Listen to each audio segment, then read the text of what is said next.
Selamat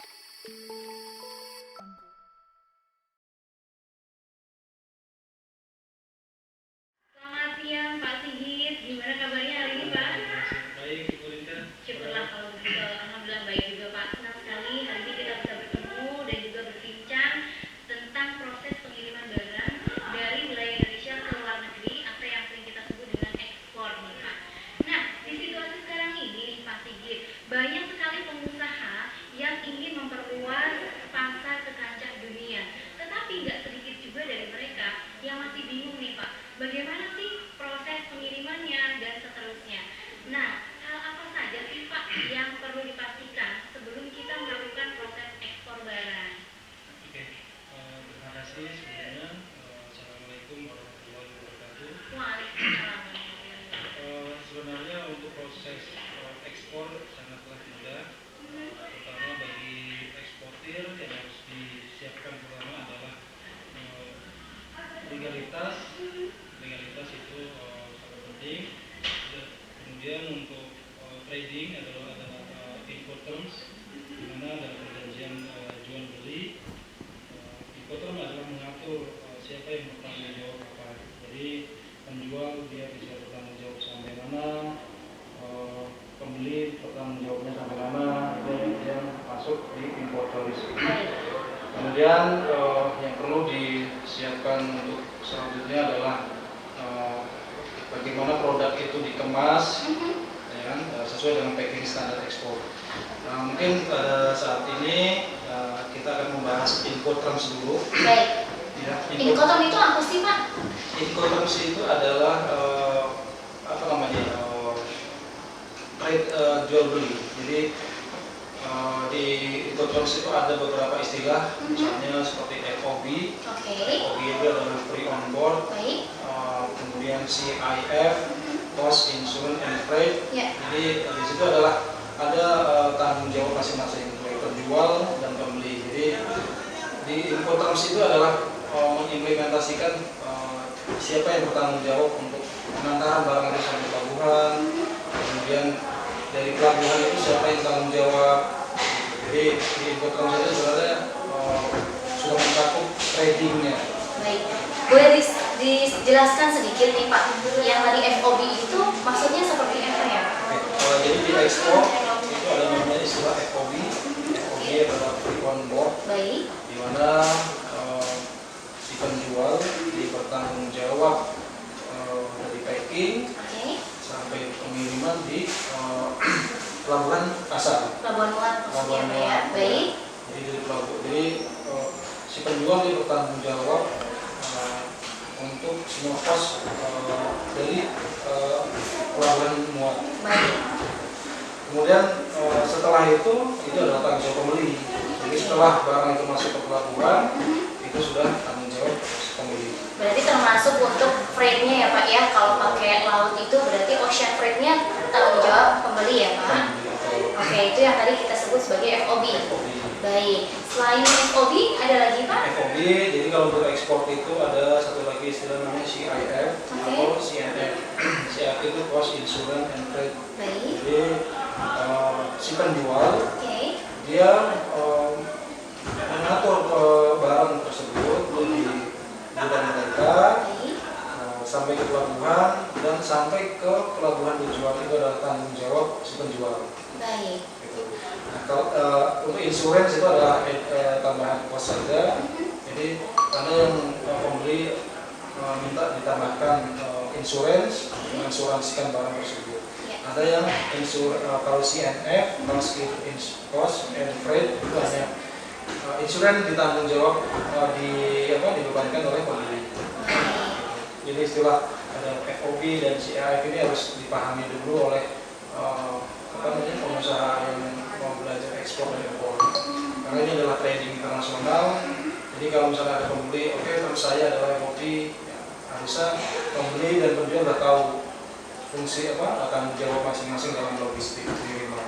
Oke, baik. Jadi tadi ada FOB, CIF, dan CNF ya Pak ya.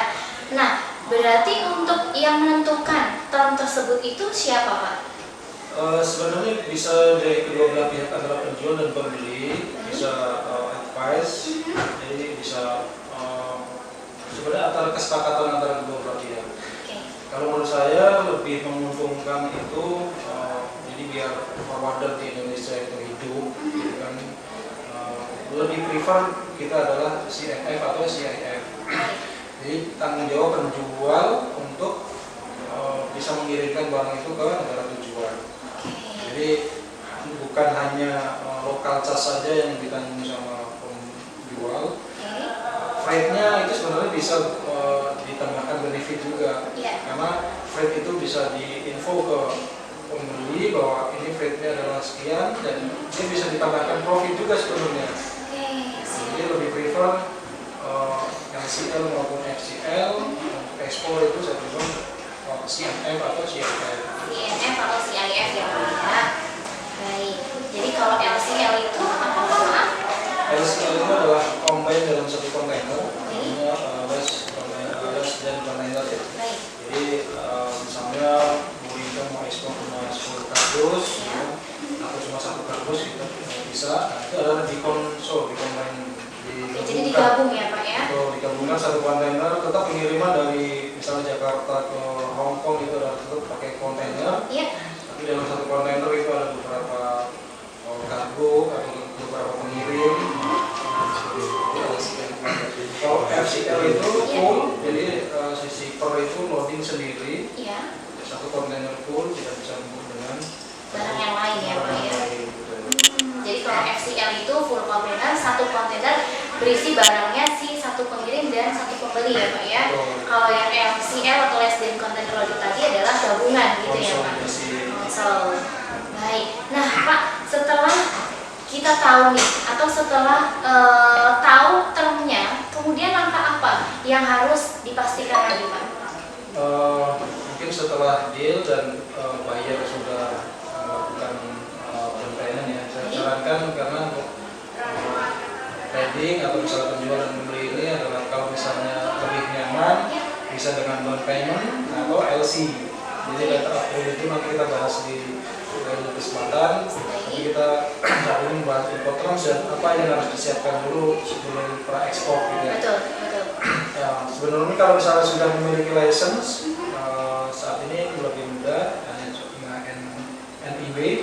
Cuma dipastikan bahwa sekarang ini sudah terintegrate single ID di perusahaan yaitu NPWP. Nah, NPWP itu sekarang udah bisa diakses dari mana saja.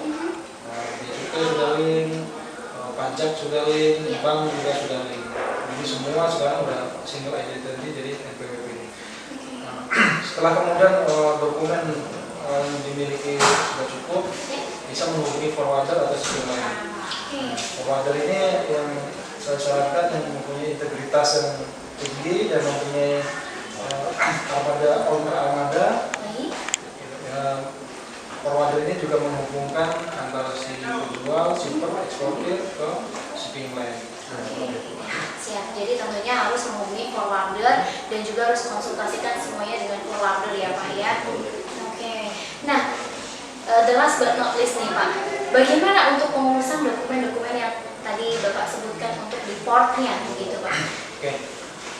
Itu adalah tugasnya forwarder ya. Baik. Di forwarder itu dia menyiapkan semuanya mulai dari jasa handling, terus masalah kepabeanan, itu nanti bisa diurus oleh forwarder apabila misalnya eksportir dia mempunyai SDM yang cukup tinggi.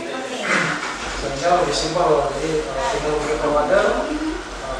Misalnya forwarder sudah mengetahui urusan kepabeanan, proses pembuatan barang, certification, ya, misalnya punya armada sendiri dan kita punya SDM yang cukup handal, baik untuk ekspor dan impor, itu kita ada di Tanjung Priok, jadi kita sudah hampir 4 tahun, jadi nanti bisa referensi, bisa buat kita konsultasi juga, memberikan edukasi ke eksportir, sehingga kita bisa lebih banyak lagi untuk ekspor.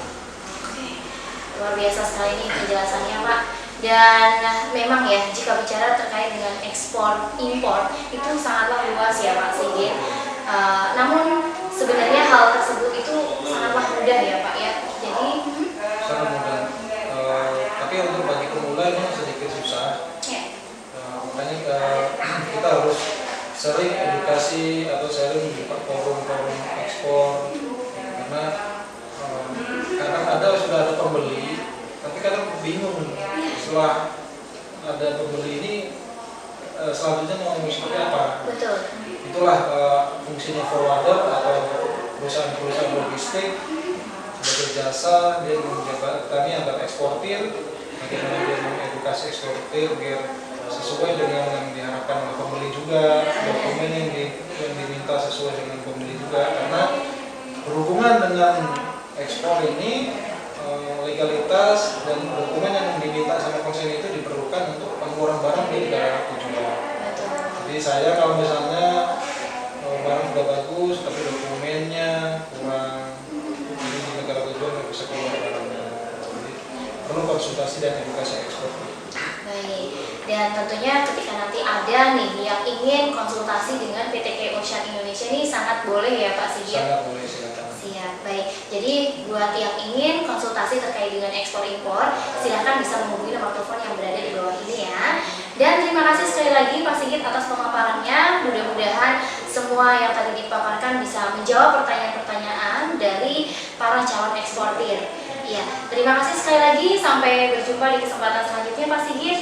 Baik, terima kasih. Wassalamualaikum warahmatullahi wabarakatuh.